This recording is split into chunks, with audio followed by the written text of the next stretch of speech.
Hello, everybody, and thank you for joining today's Digital Water Expert Session hosted by Trinnex, RFPs for Predictive Modeling 101. My name is Jay Nelson, and I'm the head of marketing here at Trinnex. We really appreciate you all joining us today. I'd like to welcome you all and start by covering a few key items. Today's session will be about 30 to 45 minutes for the presentation. It is being recorded, and you will get a copy sent to you following today's discussion. We encourage you to submit your questions and poll responses to our panelists, Yu and Travis Wagner, today. We really like to understand where you all in the audience are as it relates to your own digital water journey.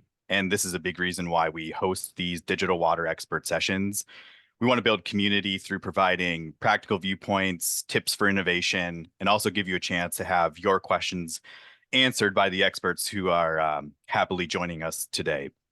So I'd like to request all attendees to submit your questions using the Q&A panel at the bottom of your screen. This will submit the questions directly to our speakers and really just helps us stay organized so we can track our responses during the session today live, but also if we need to follow up and respond to you directly, we can save these questions and make sure you get your questions answered. So we may not get to everything live today, but go ahead and ask away and we'll do our best to respond to each question personally to you after the event. Okay, let's go ahead and get started. I'd like to kick us off today by introducing our speakers for today's event, Yu and Travis Wagner. Perhaps you've engaged or spoken with so far this year. He's a great expert and is very knowledgeable about what's going on in the state of Florida.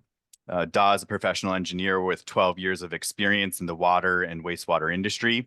At Trinnex, is a sales engineer and focuses on connecting the water and wastewater industry with technology. He's passionate about data science and learning about its applications in the water and wastewater industry.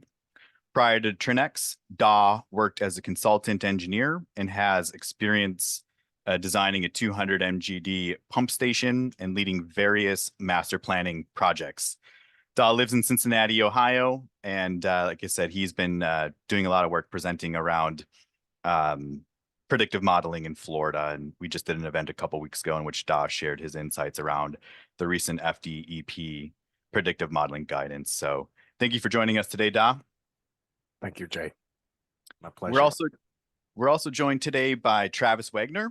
Travis is Trinnex's VP of Digital Consulting. Travis is a water sector thought leader and business leader with over 20 years of experience.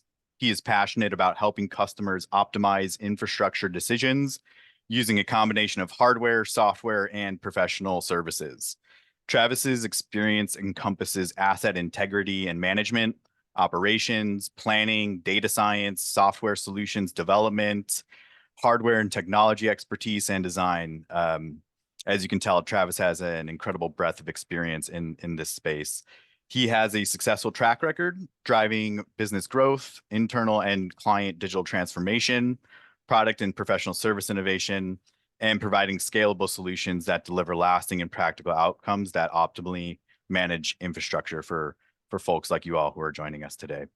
So you can find both and Travis on LinkedIn if you're on that social media network, and follow them for more insights around predictive modeling and other areas of digital water and digital transformation. You can, of course, follow Trinnex too. We're on LinkedIn if you'd like to get insights from us directly. So now I'd like to talk a little bit more about who Trinnex is before handing it off to So this may not be your first exposure to us as a company, but in case it is, I'd like to share that Trinnex helps infrastructure leaders such as yourselves advance through your digital journey through proven processes, software tools, and consulting partnership. Our team has decades of water industry domain knowledge, data science expertise, and an unmatched commitment to technical software excellence. We deliver innovation that is backed by this experience. Our team consists of digital water industry leaders like and Travis with a proven history of bringing products to the market that our clients love. We've been in the industry long enough to be experts in the field. We're agile enough to pay direct attention to your needs as they change and evolve. And we are ambitious enough to deliver the next generation of technology that will help you in your day-to-day. So ultimately, this positions Trinnex as a unique provider who can deliver software that's designed by water experts for water experts like yourselves. So again, thank you for joining us today. And with that, Da, I will hand it over to you. Thank you, Jay. Trinnex has a great presence in Florida. I want to touch on that very first. We have currently 7 customers, counting them right now. JEA being one of the larger cities, and on the East Coast we have the likes of West Palm Beach. The customers are using Leadcast and predictive modeling for their compliance. So we are very familiar with the wantings and needs and what works in Florida. I should point out that we provided guidance to FDP prior to their own guidance, and we have a very good presence in conferences and partnership in Florida. Next slide, please. Today, we'll cover a variety of aspects of the RFP, but fundamentally we'll ask these 3 questions and answer them, right? Whether the predictive modeling method is approved in Florida, and the answer is yes. You can rest assured that this is certainly going to be accepted. Then we'll talk about what it is, right? How does it do material identification? And then in light of those different pieces of information, then how do we issue RFP? So next slide. Thank you, Travis. Well, here we have a poll question. Are you planning to issue an RFP for predictive modeling? We saw this need coming because we're responding to several RFPs in Florida and outside of the states. Services or software tool. And there are a lot of legacy language from construction projects and some other RFPs kind of lingering. And one of the more important aspects is most utilities seem to not be so familiar with what to require in terms of scope of work and expectations, because machine learning or predictive modeling is quite new and foreign. So we want to bridge the gap. In Florida, I can also share an anecdotal story as you are responding to this poll. In Florida, FDP was considering whether they would approve predictive modeling back in 2023. So we had a series of meetings with them and presented to them what we think would be good guidance going forward. Actually, that didn't result in an approval of it, as you know. By the end of the year, we, together with JEA, we sent in an approach document asking for FDP's response. Shortly after that, I was in November that it was sent in. Shortly after that, I spoke with FDP, and I was told that they are going to accept predictive modeling, and consequently, of course, this guidance came out in January this year. So we're very happy about this. I think, let's see, Jay, do we have a response for this? We do, yes, thanks. A good mix of people, some who have said that they are planning to issue an RFP and some who are not, and perhaps they're here to learn more and determine if that's the right path forward or not. So thank you, everybody, for your responses. Much appreciated. Great, thank you, Jay. Well, first, let's look at what FDP has approved and said in their guidance. So very important first thing, predictive modeling is approved. If you're not familiar with predictive modeling, I will have a slide after this to describe what it is and why it matters. Now, predictive modeling is it's a new method. So it's a requirement probably all foreign as well. We will, I'll talk about some of them. Representative data.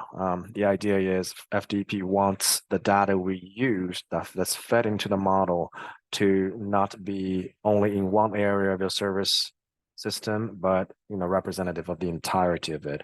They have a 95% confidence and accuracy requirement. Those pertain to the performance of the model, which I think is also very important for you to consider if you are looking at issuing an RFP. Next is avoiding bias. The bias is this statistical term that is usually describing the data used to do the model, introducing some biases, which means introducing inaccuracies in the model in its prediction, right? If we wanted to know what is happening in one room when we're looking at the room, and we can't just look at the first row and conclude, oh, maybe nobody's sitting there, right? Usually in the presentation, nobody sits on the first row. Minimize false negative, false positives. These are terms to describe a model's prediction being wrong, whether wrongly describing lead or wrongly describing non-lead, predicting non-lead. So all of these things are details that you may or may not be familiar with, but here's what's important. Document the approach. FDP requires utilities to send in an approach along with the model's predictions that documents everything, which tells them that you've done a good job and you have done a due diligence. And this is what you also need to require in your RFP. This is what FDP is asking for, and this is what we should do. So what is predictive modeling? The idea, well, I should say, why do we even talk about it? The challenge utilities like you and many others have when we face LCRR is that we have a lot of unknowns and we don't have much data to tell us what material the public and the private sides of the service lateral is. So this challenge also will result in some pretty heavy consequences going forward. For example, you will have to notify all your customers who have unknowns in 2024 after your submittal. You have to observe disturbance requirements, which means that anytime you turn a valve next to a customer who has an unknown service line, you have to notify them and send them a picture filter. Well, that is difficult because it can cause some kind of panic, right? Not even to mention that under the proposed LCRI in 2027, as proposed, a utility will be required to replace 10% of all the unknowns, the lead and galvanized each year and finish the replacement in 10 years. So all that is to say, you have to investigate the unknowns. And for many utilities, between the lack of data and the price tag of digging, it's quite expensive. Therefore, predictive modeling is used. It uses the data we already have, such as property and census data, and combine it with field verification data. A machine learning model will process all that information and reliably provide material predictions in order for you, the utility, to use that prediction to classify the unknowns as known material, thereby reducing the field work, the PR risk, and just the cost and burden going forward for years to come. This is an example of the report, predictive modeling report we provide at the end of the service or during the subscription. So this report outlines the data and shows how we've selected the data, how it's representative. It will talk about how we use the data and what are good predictors. Eventually, it will also address the model's performance, talk about its accuracy and confidence level. So aspects of this report are required in the FDP guidance, and this will be a part of the submittal, right? If you were to choose Trinnex for that predictive modeling effort. This is what you should be looking for, right? Whoever you use to do that work and for submitting to FDP.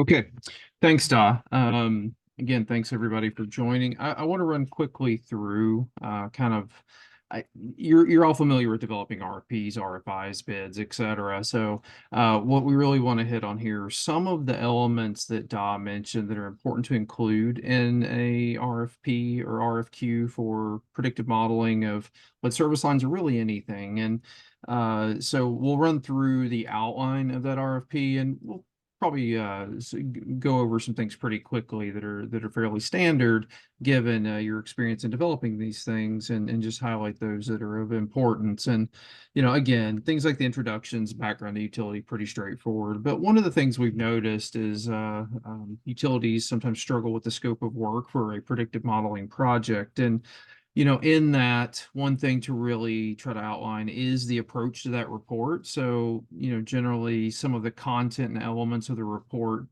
Da just showed, it's important to outline what you're looking for in the scope of work and what you need, more importantly, from the regulatory perspective. Another thing, and this can be certainly handled as part of the analytical process, verification process, but it's very important to require random and representative field sampling subsequent to the first run of the model. And so this gets back to Da mentioning that the Florida DEP requirements want to limit bias in the model. And what can happen with any kind of statistical machine learning model is if we simply select where we think, say, lead is, and we only go sample there, you're definitely going to bias the next run of that model with those verifications. And it actually works against you because you're going to be biasing that there's more lead in the system and doing that. So you want to add random samples to it as well. And that'll actually give you a much better proportion of what's really out there in the wild, if you will. And pretty critical on both sides that you don't overemphasize how much lead you may have by doing so. And of course, in the scope, it's really important to state the FDEP acceptable approach, right? Makes sense, but you want to make sure that your whoever your provider is adhering to those requirements of the Florida regulations. And obviously the objectives are pretty clear. You want to get to a sampling verification program and then outlining the specific deliverables you are looking for there. So next, kind of moving through here. So the technical requirements, you really want the provider to be able to describe the machine learning model and the description of the model, and so that you can not necessarily become a machine learning data scientist, expert or data scientist, but just so you can get the sense that they know what they're doing and talking about. One important thing, and I'll touch on this later, is the metrics of the model, the evaluation metrics. The quality of the output of the model is absolutely important. And I'll talk a bit about that in some subsequent slides. We'll talk about you should talk about data requirements, not only from the provider, what you expect them to return to you, but how you expect to integrate it in the future, for example.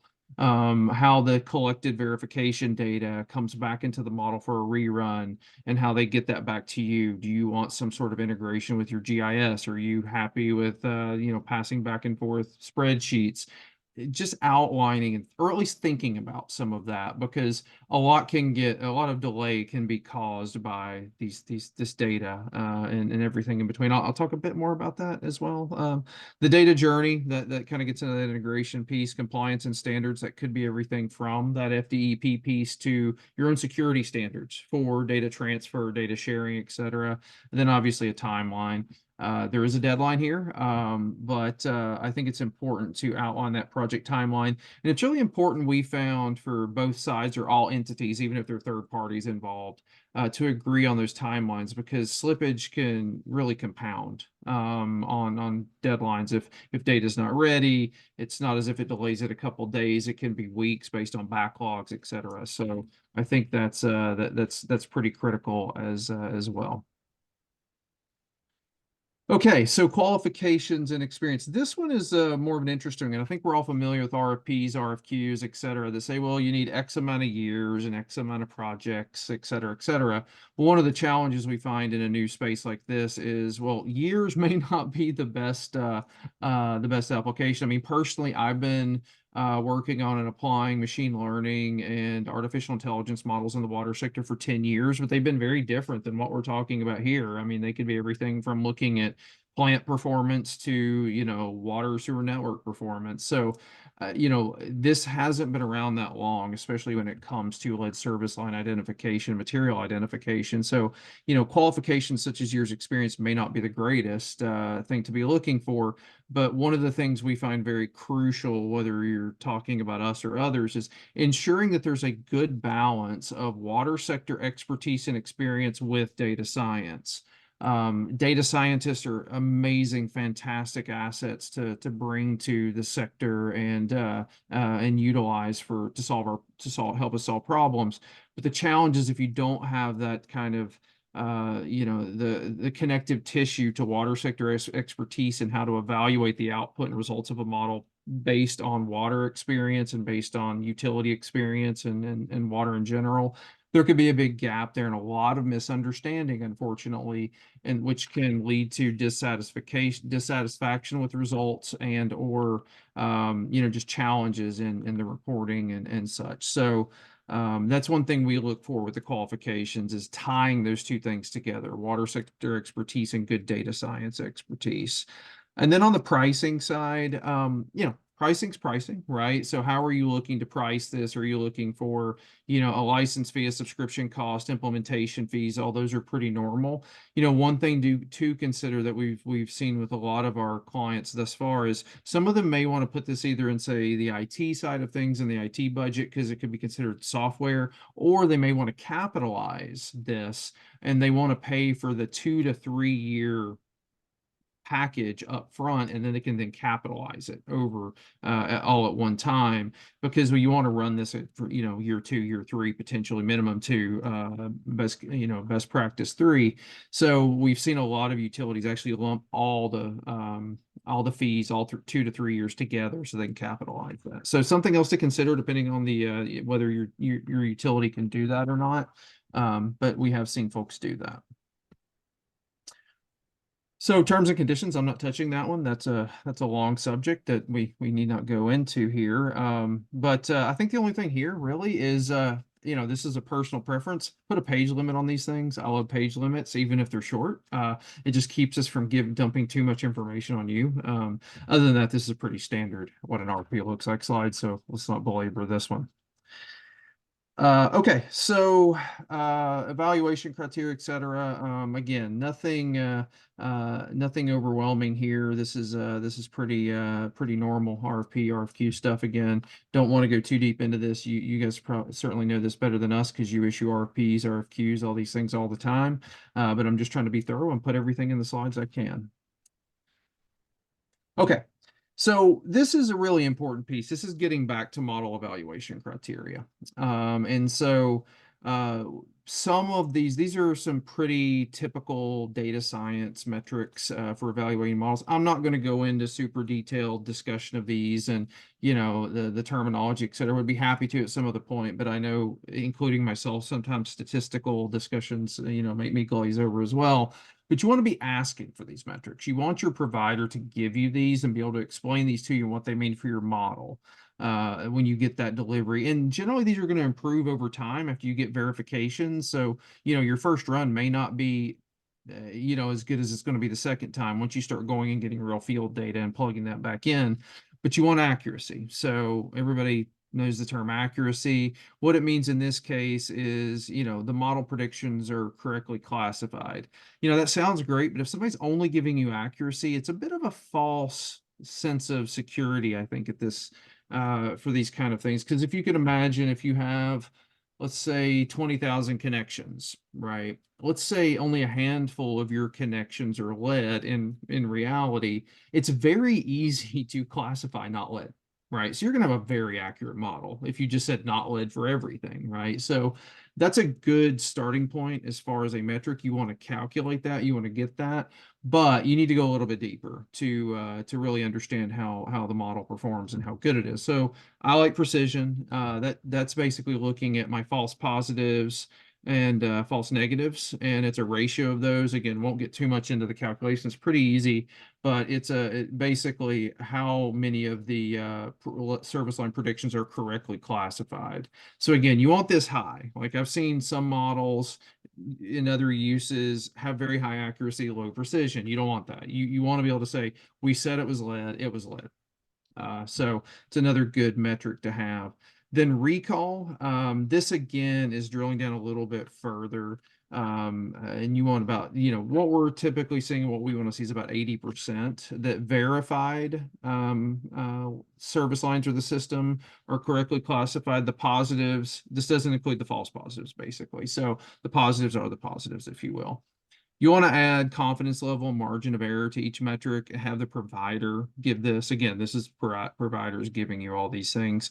So obviously the bigger the confidence interval and the smaller margin of error is preferred, and that'll get better over time as you add more data and get verifications. But you want that reported for each of these metrics.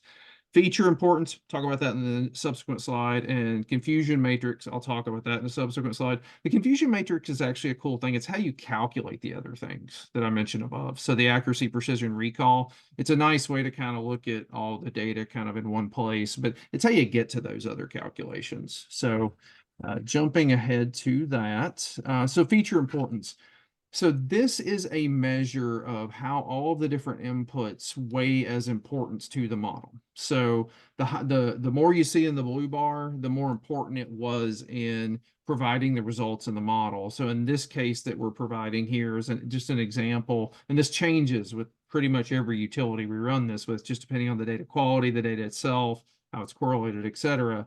So in this case, the zip code was the highest feature of importance, meaning there's followed by install year, land value. So probably what we're seeing here is homes basically, or service lines, I should say, installed within a certain time period. Those kind of fall within a certain zip code, and that's how this utility kind of grew and built out. So those two, it kind of makes sense, right? You want these to make sense.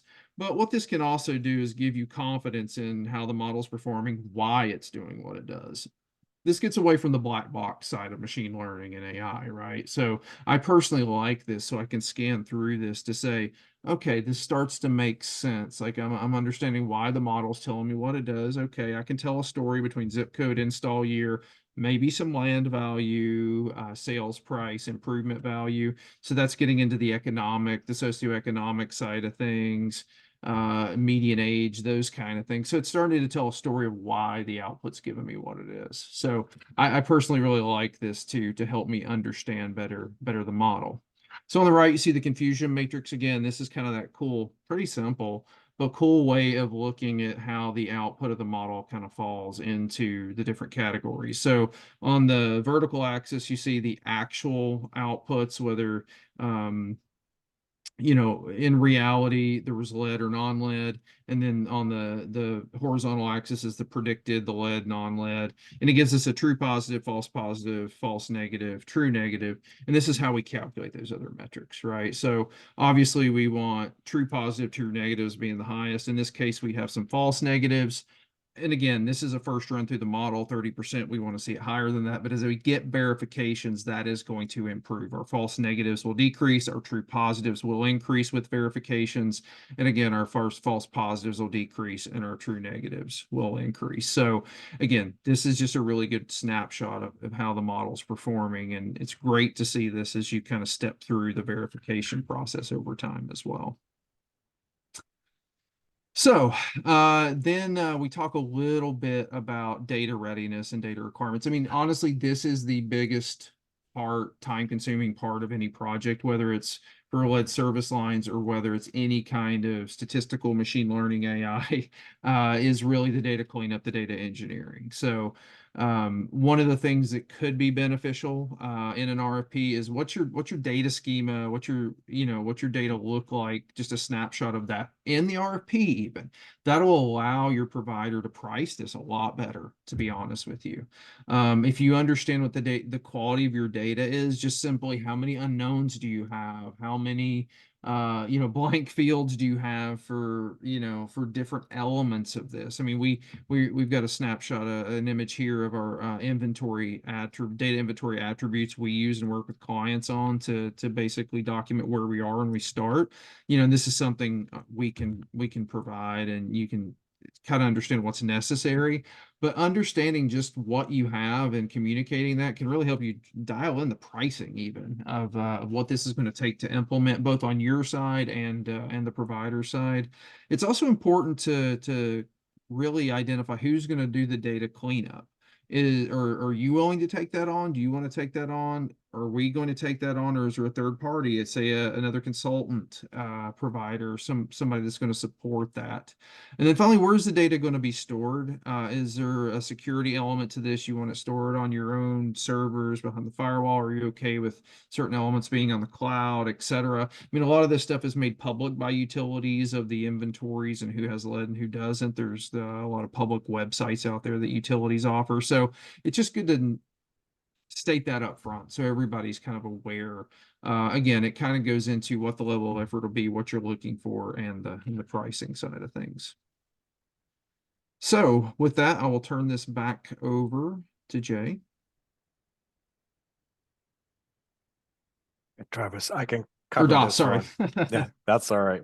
I can cover this one. Thank you, Travis. Very good information. And I think you touched on so many of the key points in this RFP, thought process, right? Many things that I think in a traditional RFP, we just wouldn't consider as utilities. Thank you very much. And as you can tell, that's a lot of information Travis just covered. And there's a lot more probably to learn. Trinnex, as the thought leader in this industry, we have a wealth of resources for you. You can see that you can scan the QR code here. You can learn more about predictive modeling. We have a few articles, a blog. You can learn more about the software tool to see what else is offered on the same platform. We also have AWW articles and other pieces of information you can consume to learn more about this. Of course, you always can reach out to me afterwards if you want to talk more. I'm more than happy to talk to you and help you learn more about this and decide what's best for you going forward. With that said, we're going to launch our Q&A section. Let me take a look. By the way, before I start answering questions, I encourage all of you to type in your question if you haven't already, using the Q&A function. Just put in whatever you are curious about, and we'll do our best to go through all of them and answer them for you. Okay, let's see. Very first question. Why is now a good time to think about RFP for predictive modeling? I'll take a first shot at it, Travis, and see if you have anything else to add. Well, like Travis mentioned earlier, a predictive modeling process it could be multi-year long, right? In just 1 year, you can only do so much field work and do so much model runs. So the reduction of unknowns is year after year.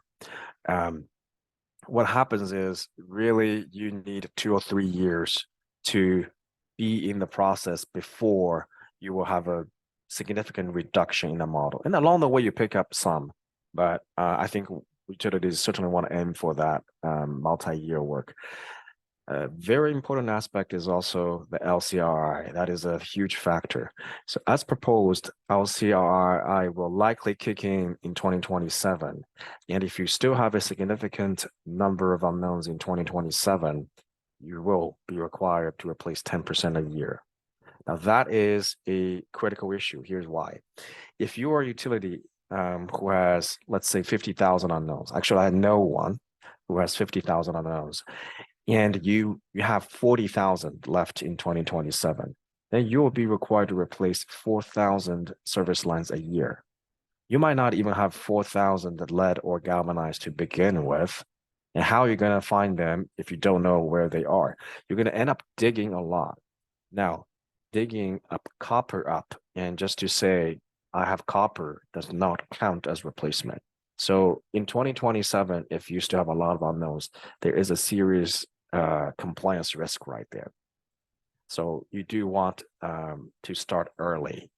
That's a long way of answering the first question.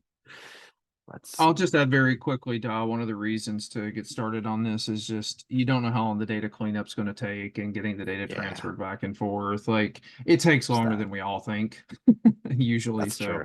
I'll just leave it at that and get to some other questions that are coming in. Yeah, of course. Let's see. Algorithms. Can we ask about algorithm satellites used in the predictive model? Yeah. Travis, do you want to take that? Yeah. I'm assuming maybe this is a question about can you ask in the RFP or can the utility ask what type of algorithms are used or about the algorithm used? The answer is yes. Like even if there is some proprietary elements to that, the provider should be able to tell you what type of model is being used, like a random forest model or an XGBoost type model. We don't have to give the specific code maybe and how the little eccentricities or IP about the model, but there should be transparency about what kind of model is being used. So I'm a firm believer in that, absolutely. So great question, actually. Yeah, and I will add, Travis, actually asking for the provider to share with you what algorithms does not actually at all risk their intellectual property No, because they not at are all. common algorithms, right?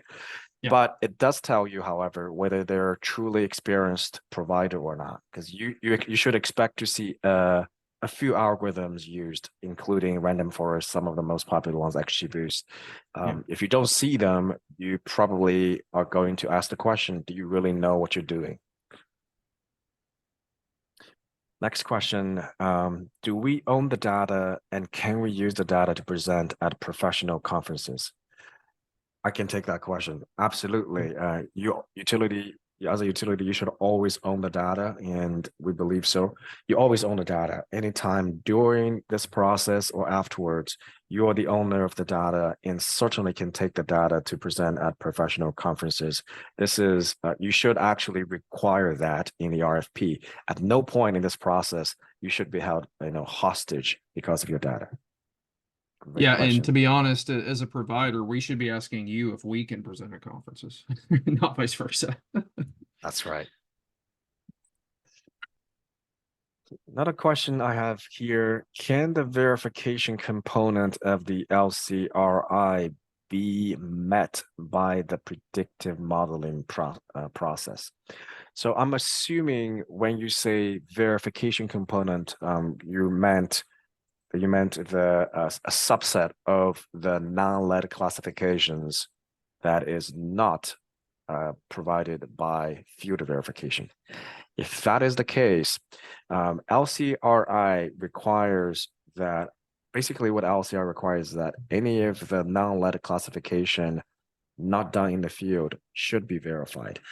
Modeling is included in that requirement, which means that any non-lead provided by the model's predictions will have to be field verified afterwards. Not all of them, only a subset. So let's say that you have a very, very big system and you've classified over 50,000 non-lead using predictive modeling. Only up to 384 is required to reach that subset requirement if you want a 95% confidence level. Now, that particular number, I don't believe that particular number has been issued or clarified by LCRI yet. So we will have to wait for more details.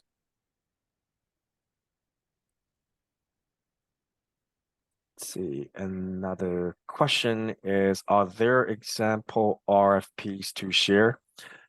Certainly, we can share example scope of works, right? The rest of it probably is quite standard, but you probably want to know what to put in the scope of work. And we can share document afterwards to the attendees of this webinar afterwards. Let's see, what is the benefit of predictive modeling? What if I just wanted to dig them all? Yes, you can. So let's say that let's say you have 2,000 unknowns.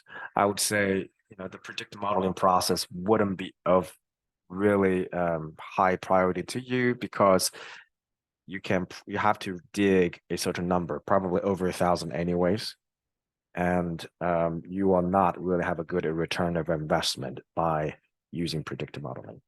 However, if you have 50,000 unknowns, digging them all could cost you $50 million if you hire contractors. I've seen bids of $500 per hole for service line that is 2 holes, so $1,000 per unknown.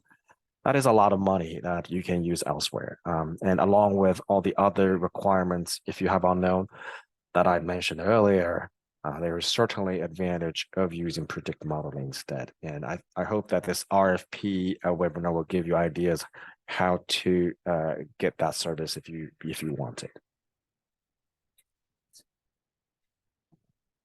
Let's see. Other questions? Oh, are you considered a sole source vendor? If so, can you provide justification? I will take that question since I've seen that in Florida. So the answer is we can be. There is a municipal, I think I can name them, it's public information. The city of Miramar sole sourced us. We can easily provide justification. And the way we do that is simply by saying requiring A, B, C, D, either in qualification, experience, software function, and the tools. You will find that there's really not, there's just not another one that will meet those criteria. So that probably will speed up the process for you, especially time is of the essence. Good question. We've also had other utilities in Florida piggyback our contracts as well. Yeah, that's right, Travis. Thank you. It's a good one. I think another one is coming in.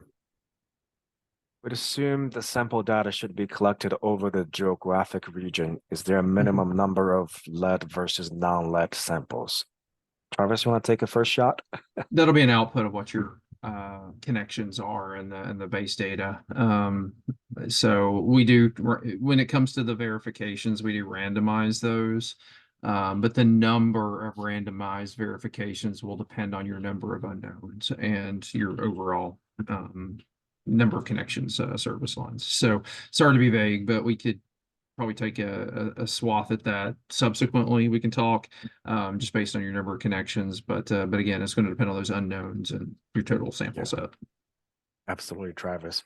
And I can add that I have seen in the because we have to reach the 95% confidence level at a minimum, bare minimum, the first round, we'd be looking at 400, 500 field verifications. But for the models, accuracy, right? If we're talking about prediction, to reach 95% of confidence level in the test set, you probably will be looking at least 1,000, in the beginning of this process. But like Travis said, we probably should talk afterwards if we want a specific number.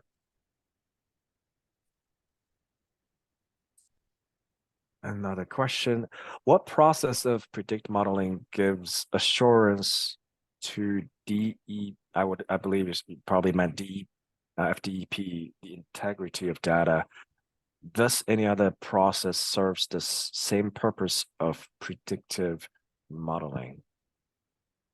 Travis, take a first shot. What process? Well, I think DEP's only approved predictive modeling, not say statistical sampling, right, Da? So they are silent on statistical analysis. Okay. We don't know until we verify from them. We have verification from them, I should say. Yeah, and so Da, maybe you can speak to the discussions that were previously had with DEP about how they can trust and why predictive modeling is a suitable means for this, such as, the predictive models can give things like the accuracy, precision, recall, and give very quantitative results on the, quality of the model. But maybe you can highlight, you were part of those discussions. Absolutely. So I would add that in the FDP's guidance, the reason they required representative data, right, is because that is a integral part of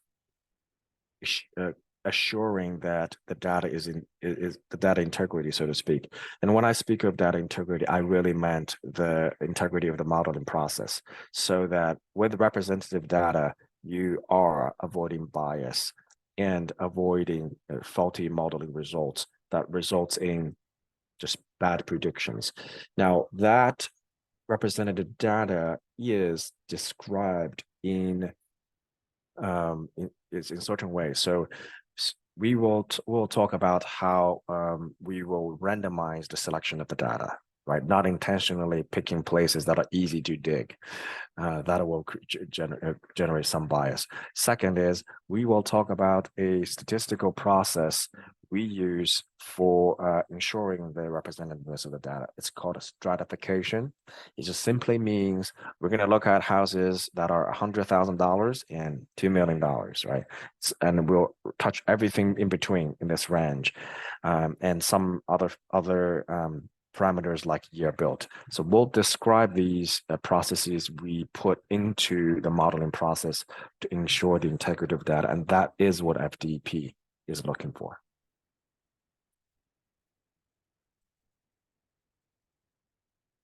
Very good questions. I think we answered most of them, not all of them. Giving it some time to see if there's more coming in. If not, we can wrap it up and get back some time.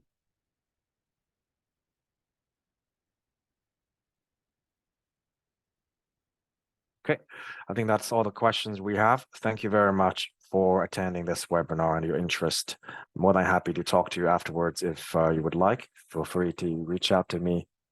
Oh, I just see one more. Oh, that's a comment. You're very welcome. Thank you for your time, and we would like to be your partner in this journey. So do not be shy and hesitate to reach out. Thanks, everyone. Have a good day.